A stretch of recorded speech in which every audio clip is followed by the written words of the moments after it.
If you're applying for development finance deals or bridging deals for that matter, and your deal's getting declined when you go direct to the lenders, here's a video that can help you go from a decline to an acceptance. Here's what I actually look at when I'm analyzing a deal, and I work day to day in the property lending space.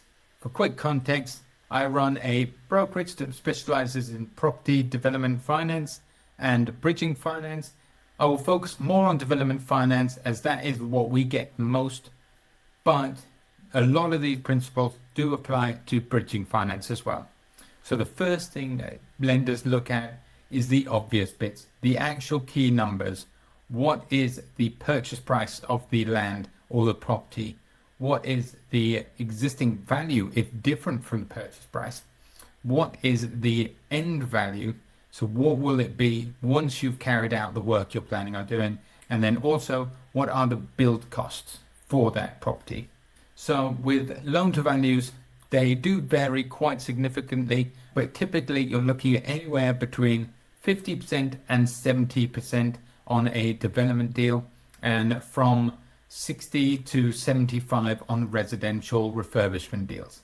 They also, all the lenders will look at a loan to cost ratio. Some of them have very strict caps on what they can do. So for example, you're looking at 80% loan to cost. And what that means is the loan to the total money that is being spent. So that includes the purchase price and the build costs, and they will do a certain amount of all of those.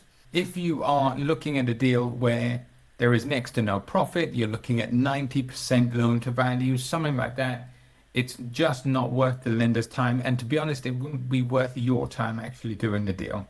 There's plenty of tools that you can use to actually analyze your deal to make sure you're getting things done. And I like to use a rule of thumb if you're calculating these things of basically making sure there's at least 20% roughly profit in there for you after taking into account all costs. For larger deals, this can be slightly less. That can go down to around 15%, but a lot of the lenders will really start to look hard if it's anything less than that. And two key other things that lenders look at initially are who's actually carrying out the project. What's your experience? Have you done this before? If not, what can you do to show them that you're capable of pulling off this project? And lastly, the obvious bits are what's your plan with the property? Is it to build it, then retain it as part of your portfolio, or is the plan to build it and then sell it? When I'm analyzing a deal, I use what's called a development checklist, and that includes all the things we've previously discussed, but it covers off all of the basic bits that a lender will want to see day one to analyze a deal. So we'll run through each of those points very quickly. So the borrowing entity, who is the actual borrower? So if you're doing this build in your own name, it's obviously you. If you're using a limited company to do it, it would be that. You could be a partnership, all sorts of things. You just need to let them know, obviously, what entity you're going to be borrowing the money in. Then the site ownership. Do you own the site already? Are you planning on purchasing it? Then we've got the site address. Obviously, they need to know where it is and what you're looking at.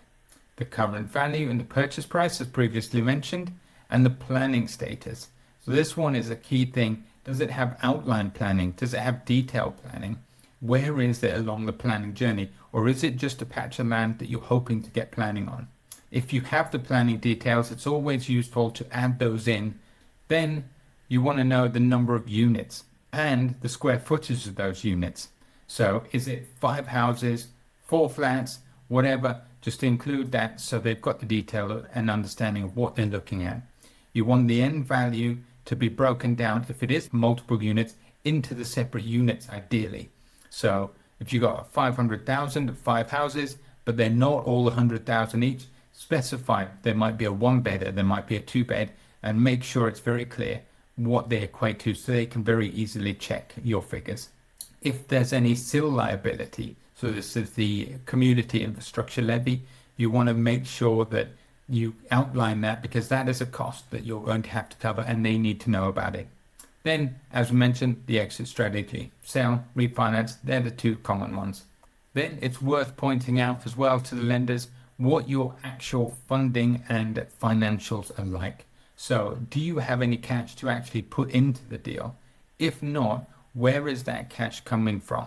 Is it a deferred purchase, or are you joint venturing with the land? What's happening? Is there any debt on the site already that needs clearing? Most of the lenders will need to be a first charge on the development site. I can think of only one or two, and they have to be incredibly low loan value, that will look at anything but a first charge. What that means is there's no other debt on the site.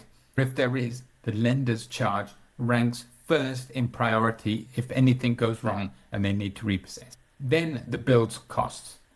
It is always good to have a rough breakdown at this stage of where the cash is going to go and how much you're going to need. It's important to have an idea of the costs and make sure you've costed those out. And if you have a build schedule to show roughly when you would be looking to draw down that money, then how long do you actually want to borrow the money for? A lot of people we work with go, it's going to take 9 months to build a property, so let's just do 9 months. But we definitely don't think that's a good idea, because what happens at 9 months? You go straight into default with the lender as soon as the property is done. What you want to do is build yourself a buffer. Then you've got the 3 months to make sure that you can exit the deal, which means repaying the existing lender. So that's selling or refinancing. One thing that a lot of people don't like sharing, but it is very important, and it is actually incredibly helpful if you have a good position, is your asset and liabilities. A lot of the lenders will be happier to lend to somebody that has a buy-to-let in the background, for example, or a large chunk of equity in their house. This isn't because if anything goes wrong, they can come and repossess and take everything you owe. It is most of the time there so that if there is a overrun in the cost or anything like that, you're in a position, you've got other assets that you can utilize to raise the money to then repay the loan, or to do that little bit of a top up or cover the shortfall for the build cost. And that allows you to then carry on with the build.